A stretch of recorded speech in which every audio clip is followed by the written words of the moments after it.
محترم ناظرین و سامعین، السلام علیکم ورحمۃ اللہ وبرکاتہ۔ بسم اللہ الرحمن الرحیم۔ ہمارے آج کے سبق کا موضوع ہے غلام اور خدام۔ رسول اللہ صلی اللہ علیہ وسلم لوگوں کے دلوں میں اسی راستے سے جاتے جس سے گزرنا سہل اور مناسب ہوتا۔ آپ صلی اللہ علیہ وسلم کے چچا فوت ہوئے تو قریش کا ظلم و ستم بڑھ گیا۔ آپ ثقیف سے مدد اور تحفظ حاصل کرنے کی خاطر طائف کو عازم سفر ہوئے۔ آپ کو امید تھی کہ اہل طائف دعوت اسلام قبول کر لیں گے۔ آپ اکیلے روانہ ہوئے۔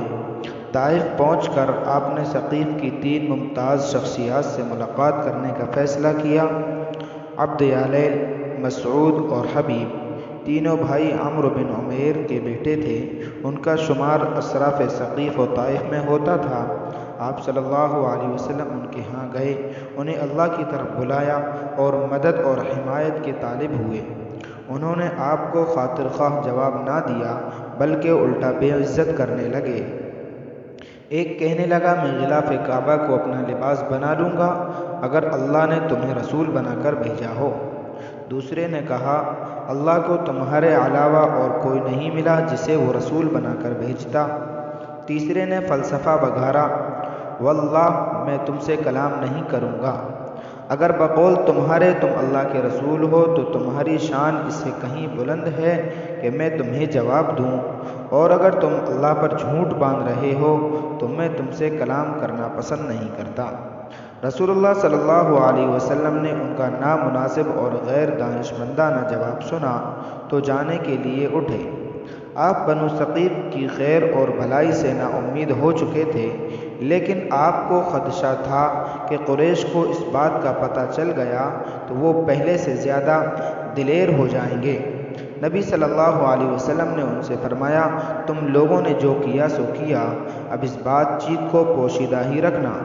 لیکن بنو عمرو بن عمیر نے کوئی پرواہ نہ کی اور شہر کے اوباش اور اپنے غلاموں کو انگیز کیا کہ اس آدمی پر سب و شتم کرو اور شہر میں ڈھنڈورا پیٹو۔ لوگ آپ کے گرداگرد اکٹھا ہو گئے۔ انہوں نے بہت شور و غوغا کیا اور آپ پر پتھر برسائے۔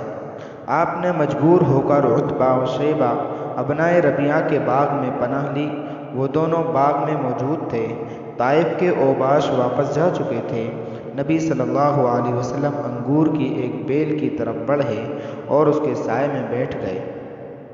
ابنائے ربیعہ نے آپ کو اس حال میں دیکھا تو ان کے اندر کی قبائلی حمیت جاگ اٹھی۔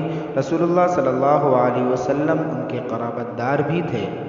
انہوں نے عداس نامی اپنے ایک نصرانی غلام کو بلایا اور اس سے کہا کہ انگور کے چند گچھے اس پلیٹ میں رکھ کر اس آدمی کے پاس لے جاؤ اور اس سے کہو کہ کھا لے۔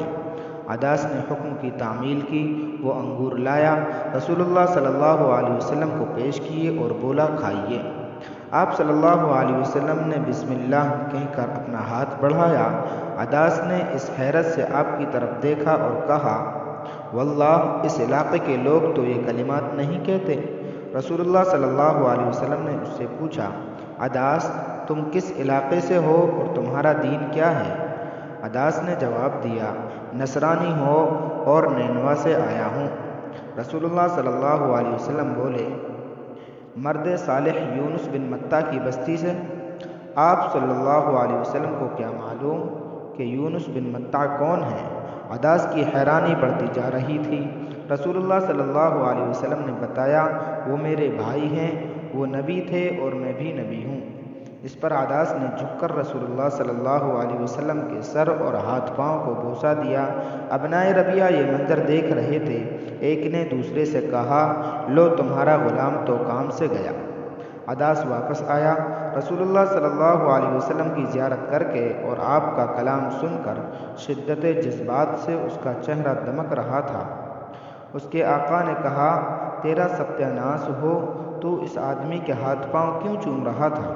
عداس نے سرشاری سے جواب دیا، آقا روئے زمین پر کوئی آدمی اس سے بہتر نہیں۔